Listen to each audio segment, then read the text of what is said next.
திமுக ஆட்சியில் அறிவிக்கப்படாத அவசர நிலை அமல்படுத்தப்படுகிறதா என்று சிபிஎம் மாநில செயலாளர் பாலகிருஷ்ணன் எழுப்பிய கேள்விக்கு முரசொலியில் விளக்கம் அளிக்கப்பட்டிருப்பதாக இந்திய கம்யூனிஸ்ட் கட்சியின் மாநில செயலாளர் முத்தரசன் தெரிவித்துள்ளார்.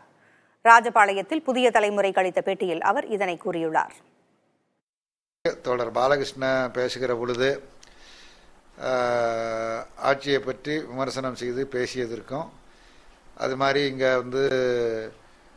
அறிவிக்கப்படாத அவசர நிலை அமல்படுத்தப்படுகிறதா என எழுப்பிய கேள்வி இவைகளுக்கெல்லாம் விளக்கமளித்து முரசொலியில் இன்றைக்கு பதிலளித்திருக்கிறார்கள். அவ்வளோதான். அவர் இன்னும் பெருசாக சாடி எழுதுனதான் நான் கருதலை. விளக்கம், அவர் சொன்னதற்கான விளக்கம் இவ்வளோதான். இவ்வளோதான் விஷயம். இதை பெரிதுபடுத்தி ஏதோ திமுகவுக்கும் மார்க்சிஸ்ட் கட்சிக்கும் முரண்பாடு, விசிகேக்கும் திமுகவுக்கும் முரண்பாடு, சிபிஐக்கும் திமுகவுக்கும் முரண்பாடு என்பது போன்ற ஒரு கருத்தை, ஒரு தோற்றத்தை உருவாக்குவதற்கு விரும்புகிறார்கள். நான் மிகவும் தெளிவாகவும் உறுதியாகவும் சொல்கிறேன், திமுக தலைமையிலான இந்த கூட்டணி என்பது உறுதியான கூட்டணி, பலமான கூட்டணி, சக்தி வாய்ந்த கூட்டணி. இந்த கூட்டணி தான் வருகிற சட்டமன்ற தேர்தலையும் எதிர்கொள்ளும், வெற்றி பெறும்.